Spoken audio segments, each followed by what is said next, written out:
Bienvenidos, bienvenidas, amables oyentes, a su programa Diálogo Bíblico. Estamos junto al pastor Horacio Rodríguez y que les acompaña también Raúl Medina. Les saludo cariñosamente, deseando que el Señor les bendiga.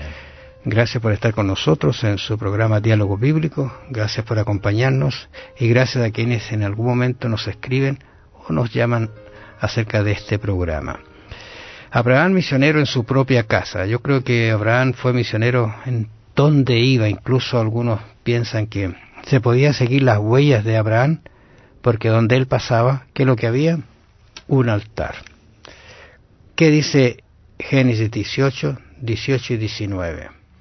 Dice, habiendo de ser Abraham una nación grande y fuerte, y habiendo de ser bendita en él todas las naciones, porque yo sé que mandará a sus hijos y a su casa después de sí, que guarden el camino de Jehová, haciendo justicia y juicio, para que haga venir Jehová sobre Abraham todo lo que ha hablado acerca de él.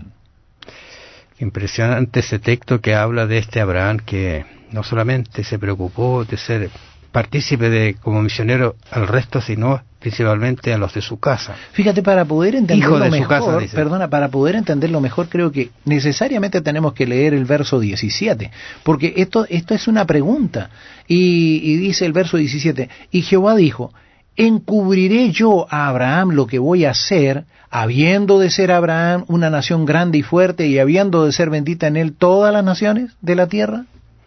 Claro. Y ahí viene la respuesta. Y la respuesta es maravillosa porque nos habla de que es un Dios que quiere que nosotros también hagamos lo que hizo Abraham, ser misioneros en nuestra propia casa. A veces hay unos cuestionamientos de las personas, y de hecho me he encontrado muchas veces con personas que se acercan y me dicen, ¿sabe? No sé qué hice de mal que mi hijo está lejos de la familia cristiana. Se fue a adorar otros dioses incluso. Yo creo que nuestra responsabilidad está hasta donde ellos tienen conciencia y están apegados a nosotros. Puede que podamos haber tenido algún hierro en la educación de sus hijos, pero no podemos culparnos toda la vida acerca de esto.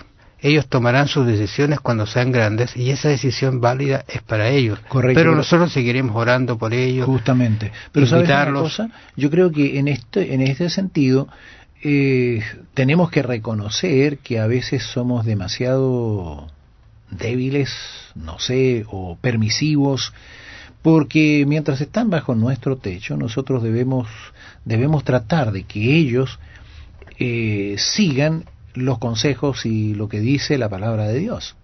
O sea, instruirlos en ese sentido.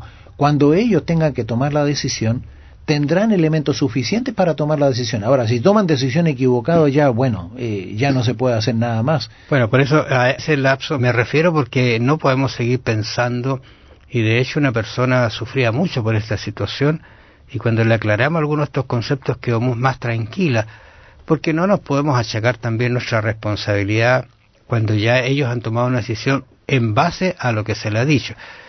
En el caso de Abraham, fíjate que hay algunas palabras que son bien decidoras, porque cuando tú leías la pregunta, ¿encubriré yo a Abraham lo que voy a hacer?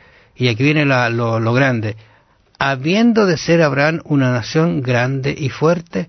O sea, es una gran responsabilidad de Abraham de educar a sus hijos y a su familia. Sí. Pero fíjate, ahí el motivo por el cual da el Señor es bastante poderoso. Dice, yo sé que mandará a sus hijos y a su casa después de sí, que guarden el camino de Jehová. Creo que esa parte es la que tenemos que tener siempre presente. Nosotros tenemos esa responsabilidad de mandar a los hijos y a la casa después de sí, que guarden el camino de Jehová. Entonces, mientras están bajo nuestro techo, ellos tienen que hacer la voluntad de Dios.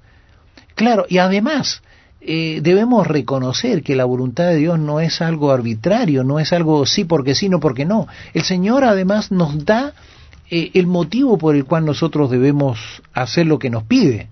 Siempre, aunque Él no debería hacerlo, puesto que es Dios, sin embargo siempre nos da explicaciones. Nos hizo seres racionales y como seres racionales Él nos da una explicación. Nos dice, mira, por esto, y vemos que siempre es lo mejor lo que el Señor quiere.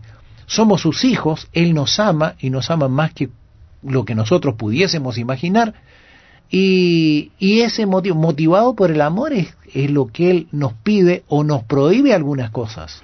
Claro, tú recuerdas siempre por nuestro bien. Que en algún momento habíamos estudiado esto, allí en los Proverbios, capítulo 22, donde dice, instruye al niño en su camino. Y aun cuando fuere viejo. No se apartará de él. O sea, queda esa semilla y va a dar su fruto en algún momento para que tome la decisión correcta. Y en el caso de Abraham lo vemos como él instruyó a su familia, y yo me imagino que cuando Dios le dijo, mira, va a ser una nación grande, el descendiente que saldrá de ti gobernará después de ti, y así es sucesivamente.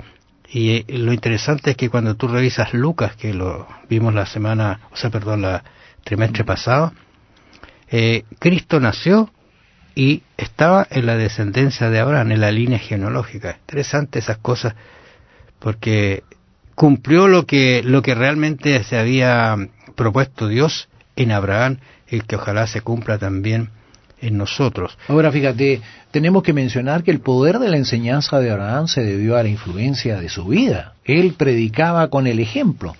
Formaban su casa más de 1000 personas, muchas de las cuales eran jefes de familia, y no pocas de ellas recién convertidas del paganismo. Entonces él tuvo una ardua labor que... Y este concepto de levantar altares hizo que esta gente aprendiera a adorar el verdadero Dios, y saber de que había un corderito que un día iba a ser el verdadero cordero, el Mesías. Todo esto estaba en esta historia, en estos relatos que Abraham iba contando. Y fíjate que habiendo visto mirando cómo estos ejemplos de fidelidad que transmitió Abraham, el texto que habíamos leído me parece que ayer, pero ahora en este concepto de la familia, cómo fue instruida, 11:11 de Hebreo dice, por la fe también la misma Sara, fíjate, el mismo concepto de Abraham, por la fe Abraham obedeció, por la fe también la misma Sara, siendo estéril. O sea, aquí el milagro se produce porque hay una fe detrás de ella. Ella, tú recuerdas que se rió un poco, se turbó después cuando dijeron, ¿por qué te ríes?, qué sé yo, pero había fe en ella, que siendo estéril, tú hablabas de este concepto de esterilidad, recibió fuerza para concebir y dio a luz, aún fuera del tiempo. Agrega dos elementos que son terriblemente nefastos, que si uno quiere pensar que va a salir algún hijo, estéril y luego que ya el tiempo había pasado. Pero fíjate, él tenía un fundamento, su fe tenía un fundamento, porque lo dice al final del texto, dice, porque creyó que era fiel quien lo había prometido. Y ahí está, esto le enseñó a Abraham, a su esposa, a sus hijos, a su familia, todo el concepto de fe en Dios. Fíjate, a pesar de que la fe, la certeza de lo que se espera, la convicción de lo que no se ve, sin embargo, creo que ninguno de nosotros tiene una fe ciega, una fe sin fundamento, porque nuestra fe, si creemos en Dios, está fundamentada en lo que Dios ha hecho, hace y hará. Tenemos suficientes motivos para confiar en nuestro Dios. Entonces no es una fe totalmente ciega. Hay algunas fe que son totalmente fuera de lógica o irracionales, pero creo que nuestra fe es totalmente racional. Incluso fíjate que la descendencia, ¿no es cierto?, por la fe, el versículo 20 dice, por la fe bendijo Isaac a Jacob y a Esaú respecto de las cosas venideras.